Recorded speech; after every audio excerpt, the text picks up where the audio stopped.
Hello, everyone, and welcome back to another episode in the PrairieFire College series. My name is Will. I'm the Wealth Management Associate here at PrairieFire Wealth Planning, and I'm also the Certified College Funding Specialist, helping you navigate your way through the ever-changing world that is college planning. Without further ado, I'm going to introduce today's topic, which is going to be a little different than what we've talked about before. A lot of the things we discussed earlier were fact-based. This is going to be a lot more experience-based, can be a little more emotional for parents, but it's going to be great. And that is how to support your college student once they are gone and in college. Here's the disclosures. Read them if you want. The number one question a parent's going to ask is, are they going to be okay? 99% of the time, I would say yes. You've raised them for the past 17 or 18 years, teaching them the ways of life, teaching them how to make their own dinner, how to do their own laundry. Now, for me, my family, my mom, well, I was a stay-at-home mom for a lot of my life, so she did our laundry. Well, obviously, she's not going to do my laundry when I'm in college. So on move-in day, she took me down to where all the washers and dryers were. They were in the basement of the dorm that I was in. And she made sure I knew how to do laundry because I'd only done it a couple of times in my life. She made sure I knew how to do it, and that was a core memory from move-in day. And make sure they know cleanliness, how to be clean. They're going to be living with someone else, so make sure they know how to be respectful, keep their space clean. Now, especially if you've got a son and he's going to be living on an all-dude floor, make sure he's clean because, oh my goodness, the smells of an all-dude floor just blew my mind. They were rancid.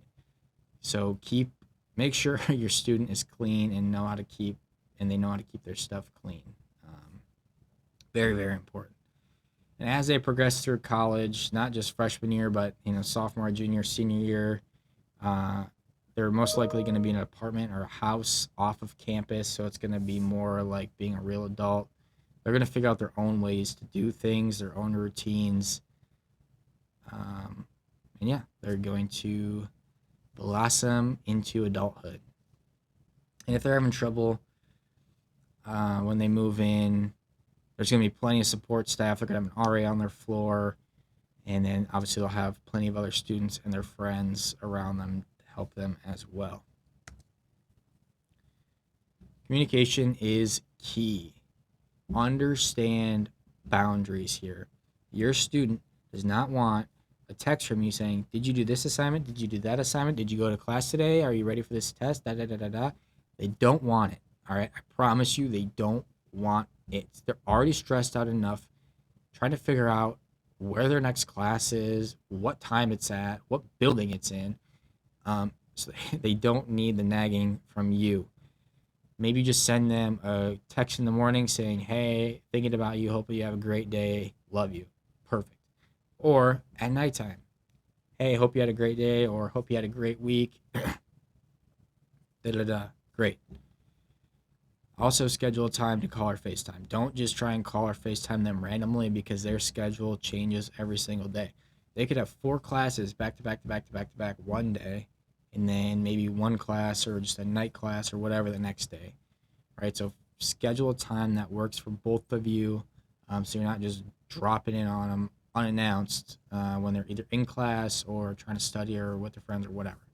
So schedule a time that works best for you and something you both can look forward to. And then let them know you're in their corner as they're trying to figure this whole college thing out. Knowing that you're there to support them will make them feel a whole lot better. But don't smother them, okay? Are they doing their homework? Students, sorry to throw you under the bus, but a lot of you aren't doing your homework. And I would say most students struggle with this when they first get to campus, and that's because their first true sense of freedom, and there are so many distractions on campus. whether that's friends in the dorms, events going on around campus, sporting events, partying, going out, the whole shebang. There's a lot going on all the time, and homework can be an afterthought a lot of the time. So I just listed here some of the common bad habits that students can get into, and the big one is skipping class. Don't skip class. I know how easy it is on a Monday morning or Friday afternoon to skip class. Don't get into the habit. You say you're going to do it once, then it turns into a habit. I had situations where so many people skipped one of our classes that I myself and a few other students showed up, and our professor saw how bare the room was, and he was like, well, I'll just give you guys some extra points, and class is dismissed. So I went to class for 5 minutes and got extra points out of it. So go to class. Don't get in the habit of skipping. And obviously not doing assignments regardless if they count towards your grade or not. Now, if they count towards your grade, do them. It's easy points that will help cushion, give you a cushion if you bomb an exam. Now, I'm not going to sit here and say to do every single assignment if they aren't counted towards points or counted towards your grade, because I definitely didn't do that, but definitely don't forget about them entirely. Do the ones that are important for the next exam that'll help you study, because a lot of them are designed to do that. So make an effort to take a look at those. If they are good ways to study, then do them. Do them. And then not having good study habits for exams or not studying altogether. I'll talk about that here in a second. And then cheating. Now, when I was in school just a few short years ago, the whole AI thing wasn't huge. It was more so just you had a friend in the class before and they would, text you the answers or what was on the test, etc. Now there's AI that will do the assignments for you, and cheating is getting more prominent. So just avoid that. You're not helping yourself get ahead by cheating. You're not learning anything, which is why you're in school, to learn. Here's where I'm going to talk about bad study habits. So for some students, their first F is enough for them to realize they need to lock in and figure it out. And for me, that was true. In high school, I did not have any study habits at all. I could just take a test, get an A or B just fine. Skated through school. I thought school was easy. Get to college. First ever college quiz is in macroeconomics. I don't study because I never have to study. Take the quiz, get the grade back the next class, it's a D. Well, that can't be right. I never get D's. I only get A's and B's. How can this be? That made me realize that I had to figure out my study habits. And I couldn't just skate through college like I did high school. And so I spent a lot of time at the library. I looked up videos on, best study habits. I used Quizlet. I would look up lectures of the same topic, but a different professor at a university across the country teaching it. And that professor would explain it in a slightly different way that clicked in my head, and then that helped me understand it as well. So make sure you have strong study habits coming into college, or figure them out quick, because these first few exams, first few quizzes can hit you like a bus, and then you have to dig your way out the rest of the semester. Other students who don't necessarily care as much about their grades might need a little extra push from mom and dad, and you could say, hey, it's costing you money to be here, it's not cheap. And you can tell them, if you're not going to take this seriously, it's going to be on your dime. We're not paying for it. And if it is on their dime, you can say, every skipped class is just wasted money. I had another professor tell my class that every skipped class or every single class costs about $50. I don't know if there's any truth to that or where the math is coming from, but that stuck with me, that every time I skipped class, I could just throw a $50 bill in the garbage. And that made me go to class. No matter how boring the material was or how much I hated the class, I still went to get my money's worth. But once they get the, taste of freedom bug out of them, after the first semester or after freshman year, however long it takes them, they'll figure it out. And they'll realize that they're there for school. They want to get their degree, get a job, start the career, etc. And they'll be off. But some take longer than others. Parents, participate in family weekends if you can. Every college is usually going to have one of these in the fall, usually a couple weeks or a couple months after school starts. It's usually when the school's football team has a home game, so there's a big football game going on, tailgates, a lot of other events going on around campus. This is a great time for your student to show you, what they've learned about their new home.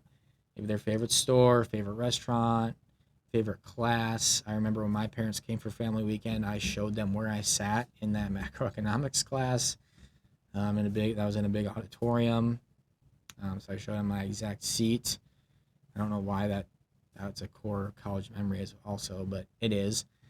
And then you may also get to meet the families of your students' friends, which could be their lifelong best friends. They could be in their wedding, etc. I never believed the idea that your college friends were going to be your best friends for life, because it was like you just met them, but it's true. You're all going through a very dramatic change in life together, and there's just like there's a different bond there. So they will probably be your best friends for life. You might lose a few, gain a few along the way, but yeah. And then a lot of families, this is your first time seeing your students since move-in day. Usually the first big weekend students go home is Labor Day, because it's a 3-day weekend.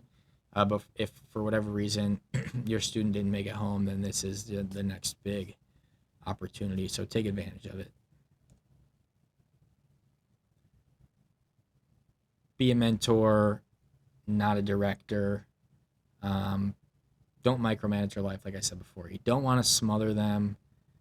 You don't want to be nagging at them all the time. They're just going to get mad and stressed out. Just guide them when they want to be guided, or if you think they need to be guided. Answer their questions genuinely, even if you think it's a stupid common sense question. We're all just learning how to be adults, so we might have a couple dumb questions along the way, but don't just answer it. Don't give us a hard time. But if they know they have a strong support system in their corner, they're going to want to make you proud and get that degree. So just be there to support them. Sorry, guys. Got that messed up. All right.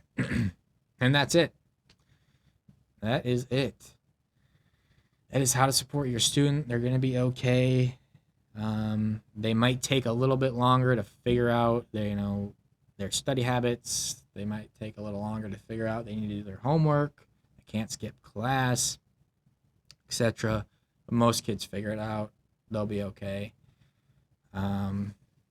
Yeah, it's a very, very exciting time. They say it's the best 4 years of your life, and I would say that's true. It goes like that.